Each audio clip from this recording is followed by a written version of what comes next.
సొంత ఇల్లు లేదు తెలుసా ఆడపిల్లకి. అండ్ మోర్ ఓవర్ శ్రీజ అయితే సండే బిగ్ బాస్ లోకి గ్రాండ్ గా ఎంట్రీ ఇవ్వబోతుంది. తనకు జరిగిన అన్ఫేర్ ఎలిమినేషన్ నుంచి ఇప్పుడు గ్రాండ్ గా బిగ్ బాస్ మళ్ళీ తన ఏవిఏసి మరి బిగ్ బాస్ లోకి పంపిస్తున్నారు. సో ఇప్పుడు బయటికి వెళ్ళింది కాబట్టి బయటికి వెళ్ళొచ్చిన తర్వాత తన గేమ్ ప్లాన్ ఎలా ఉంటుంది, ఏమన్నా చేంజ్ అవుతుందా, లేదు తను కూడా తనుజాతో ఇంకా గొడవ పెట్టుకుంటుందా, లేదు కళ్యాణ్తో ఇంకా క్లోజ్ అవుతుందా అని చెప్పేసి మనం బిగ్ బాస్ ఇంకా చూడాలి ఫర్దర్ గా ఏం జరుగుతుంది అని. ఐ హోప్ ఈ వీడియో మీకు నచ్చిందని అనుకుంటున్నాను. నచ్చితే ఈ వీడియోకి ఒక లైక్ చేసి నాలాంటి యంగ్ యూట్యూబ్ అని సపోర్ట్ చేయండి. Thank you.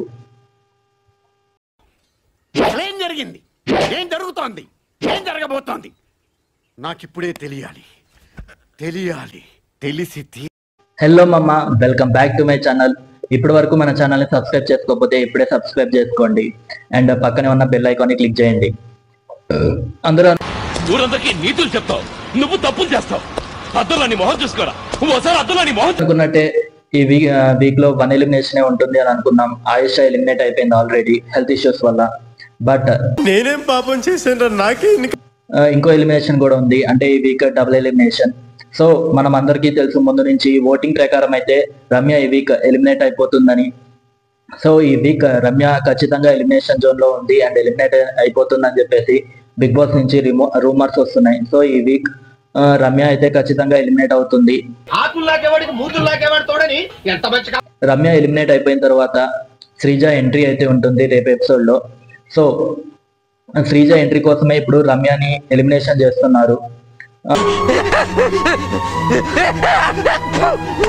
అసలు రమ్య ఎలిమినేట్ అయిపోవడానికి ముఖ్య కారణాలు ఏంటంటే వచ్చి రంగాల్నే తన నోటి తోల వల్ల కళ్యాణ్ని అండ్ తనుజాన్ని 2 మాటలనింది. రే నువ్వు పావలా కత్తిరిపై చేస్తున్నావు సార్ చేసి నువ్వు అవరాక్షన్.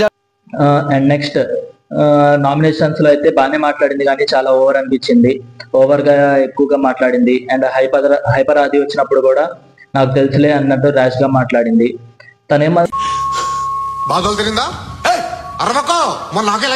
అనుకుంటుందంటే ఉన్న నెగిటివిటీకి తను బిగ్ బాస్ దాకా వచ్చేసింది కదా, ఇప్పుడు నాకు ఉన్న నెగిటివిటీ అంతా పాజిటివ్ అయిపోయి ఉంటుంది. సో ఈ బిగ్ బాస్ లో నేనే విన్ అవుతాను, ఎందుకంటే విన్నర్ ని టార్గెట్ చేస్తున్నా కాబట్టి విన్ అయిపోతాను అని అనుకుంది.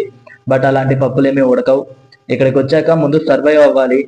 సర్వైవ్ అయిన తర్వాత ఒక 2-3 వీక్స్ సర్వైవ్ అయ్యి ఆ తర్వాత టాప్ 1 టాప్ 2 లేదా టాప్ 5 ఎలా వెళ్ళాలి అని ఆలోచించాలి. కానీ వచ్చి రంగానే టాప్ 1 టాప్ 2 వాళ్ళతో గొడవ పెట్టేసుకుంటే నన్ను టాప్ లో ఉంచుతారని అనుకోవడం మూర్ఖత్వం అయింది రమ్యకి. సో అదే రీజన్ ఈ వీక్ తను ఎలిమినేషన్ జోన్ లోకి ఉండడానికి కారణం. ఇలాంటి సమయంలో వీరులంతా తరచుగా చెప్పే మాట ఏంటో తెలుసా? చూసుకుందాం. ఇక ఓటింగ్ ప్రకారం అయితే టాప్ లో తనుజ ఉంది, నెంబర్ 1 40% తో ఉంది తనుజ అయితే. అండ్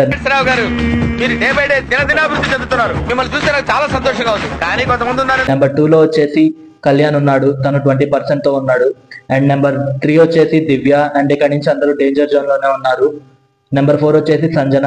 నెంబర్ 5 ఇంకెందుకు ఇక్కడ పని చేస్తున్నారు, రిజైన్ చేసేచ్చుగా. ఇక్కడికి రావడమే మన చేతుల్లో ఉంటుంది కానీ పోవాలనుకుంటే పైకి తప్ప బయటికి వెళ్ళాలి. రీతు ఉంది.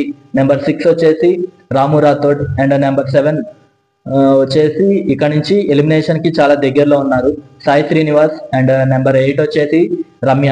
సో ఫైనల్లీ రమ్య అయితే ఈ వీక్ నుంచి ఇంకా బిగ్ బాస్ హౌస్ లో కనిపించదు. నెక్స్ట్ వీక్ ఎంతకి తెగించారా? ప్రొఫెషనల్ గా నీకంటే పాపులర్ అవుతున్నానని తెలిసేతోటి ఇంత నిజానికి నామినేషన్స్ లో రమ్య ఉండదు.